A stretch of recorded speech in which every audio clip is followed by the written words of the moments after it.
হাজারো শহীদের রক্তের বিনিময়ে যে নতুন বাংলাদেশ আমরা পেলাম, সেই বাংলাদেশ ঘিরে কিন্তু আমরা এখন রাষ্ট্র সংস্কারের স্বপ্ন দেখছি।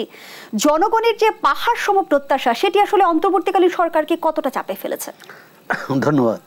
স্বপ্ন এবং বাস্তব সবসময় কিন্তু এর মধ্যে একটা দূরত্ব থাকে, আর স্বপ্ন যখন বাস্তবায়িত হয় তখন কিন্তু আবার মানুষ নতুন করে স্বপ্ন দেখতে শুরু করে। তো সুতরাং প্রথম এই ছাত্র গণ অভ্যুত্থানের মধ্য দিয়ে প্রথম কি একটি স্বৈরতান্ত্রিক ব্যবস্থার অবসান হয়েছে। আওয়ামী লীগ সরকারের প্রধানমন্ত্রী পদত্যাগ করেছেন, অন্যান্য মানে সরকার নেই, সংসদ ভেঙে দেওয়া হয়েছে। এখন ব্যক্তির পরিবর্তন, ছাত্র আন্দোলনের নেতারা কিন্তু বলেছেন যে ব্যক্তির বদলে ব্যক্তির পরিবর্তন তারা চান না, তারা চান ব্যবস্থার পরিবর্তন। এখন ব্যবস্থার পরিবর্তনটা বেশ কঠিন, কিন্তু আমরা যতই মানে কি বলে স্বপ্ন দেখি, যত প্রত্যাশা করি সংস্কারটা কিভাবে হবে, কতদিনে হবে, ইতিমধ্যে রাজনৈতিক দলগুলোর মধ্যে কিন্তু এক ধরনের অস্থিরতা বা একটা চাপ আছে অন্তর্বর্তী সরকারের উপর, বিশেষ করে বিএনপির এবং তার সহযোগীদের এক ধরনের যে কি এই সরকার কতটুকু সংস্কার করতে চায়, কবে নির্বাচন দিতে চায়, তারা কিন্তু এক ধরনের নির্দিষ্ট দিন তারিখও বলেছেন। অন্যান্য দল অবশ্য জামাত ইসলাম সহ অন্যান্য দল আবার সময় দিতে রাজি, জাতীয় পার্টিও। সুতরাং রাজনৈতিক এই টানাপোড়েনের মধ্যে কিন্তু এই সরকারকে কাজটি এগিয়ে নিতে হবে। কাজটি এগিয়ে নেওয়ার ক্ষেত্রে আমার মনে হয় যে অগ্রাধিকার ঠিক করতে হবে। প্রথমত আইনশৃঙ্খলা পরিস্থিতির উন্নয়ন, সেটি যে পুরোপুরি হয়েছে তা বলা যাবে না। প্রশাসনিক যে সংস্কার, অর্থনৈতিক যে এত বছর দুর্নীতি, অপশাসন, দুর্বৃত্তায়ন ছিল, তার অবসান করে নতুন যাত্রা শুরু করার কিছু কিছু পদক্ষেপ নেওয়া হয়েছে, কমিটি গঠন করা হয়েছে, তদন্ত হবে ইত্যাদি। আরেকটি হচ্ছে অর্থনীতির যে বৈষম্য। এই আন্দোলনের প্রধান কথা ছিল কিন্তু বৈষম্য বিরোধী আন্দোলন, এবং বৈষম্য মানে আমাদের সমাজে যে বৈষম্যটা এত প্রকট যে 4 কোটি মানুষ হচ্ছে দারিদ্র্যসীমার নিচে বসবাস করে। সুতরাং তাদেরকে সেই দারিদ্র্যসীমার উপরে তুলে আনা কিন্তু খুব কঠিন।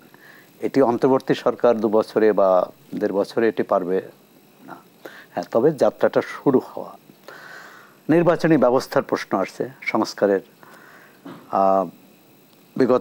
বিগত আওয়ামী লীগ সরকার নির্বাচনের মধ্য দিয়ে যে ক্ষমতার পরিবর্তন, সেই পথ রুদ্ধ করে দিয়েছিল বলে কিন্তু এই গণবিস্ফোরণ, গণ আন্দোলন। সুতরাং সেটি কীভাবেই করা যায়। একটা হচ্ছে যে পঞ্চদশ সংশোধনী আবার পুনর্বহাল, এবং আরেকটা হচ্ছে যে কেউ দাবি করেছেন আরও এক ধাপ এগিয়ে, এমনকি ছাত্রনেতাদেরও কেউ যে সংবিধান পুনর্লেখন করতে হবে, অর্থাৎ পুনরায়।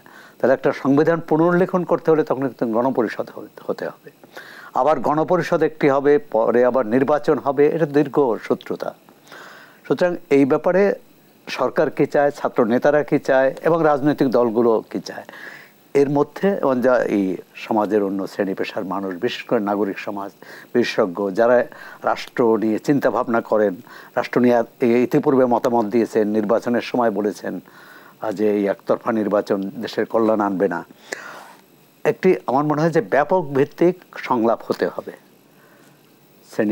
মানে সচেতন নাগরিক বলতে যারা বোঝে, এবং ছাত্ররা বলছে যে এই আন্দোলনটা হচ্ছে ছাত্র এবং নাগরিক। এখন সেটি যত দ্রুত সম্ভব। আবার সরকারের সামনে কিন্তু অনেকগুলো সমস্যা, প্রথমেই অনেকগুলো সমস্যায় পড়েছে। গত সরকারের যে জঞ্জাল, সেটা সরানো, নতুন করে যাত্রা শুরু করা। ইতিমধ্যে বন্যা এসে গেল, 11টি জেলা আমরা বন্যার উপদ্রুত, এবং এখনও সেখানে স্বাভাবিক জীবনযাত্রা শুরু হয়নি। সেটি একটি। আর হচ্ছে শিক্ষা ব্যবস্থা। এটি আমি মনে করি সরকারের জন্য স্থবিরতা কাটেনি। বিশ্ববিদ্যালয়গুলো ক্লাস পরীক্ষা শুরু হয়নি, প্রায় 3 মাস হতে যাচ্ছে কিন্তু এই স্থবিরতা। তৈরি পোশাক শিল্পাঞ্চলেও কিন্তু এক ধরনের অস্থিরতা আছে। আর যদিও কিছুটা কমেছে, গতকাল পর্যন্তও কিন্তু অনেকগুলো কারখানা বন্ধ ছিল। এগুলো কিভাবে চালু করা যায়, সেখানে কি সমস্যা। আমি মনে করি যে এটা গায়ের জোরে কিন্তু করার বিষয় না, যে সেখানে সেনা বা পুলিশ নিয়োগ করে মোতায়েন করে একেবারে নিশ্ছিদ্র নিরাপত্তা দিয়ে মানে শ্রমিকরা কি ভাবলো, মালিক কি ভাবলো, এসব চিন্তা না করে করতে হবে আলোচনার মধ্যে। সেখানেও মালিক, শ্রমিক এবং সরকারের মধ্যস্থতায় একটা সমঝোতায় পৌঁছতে হবে। শ্রমিকদের ন্যায্য দাবি পূরণ করতে হবে।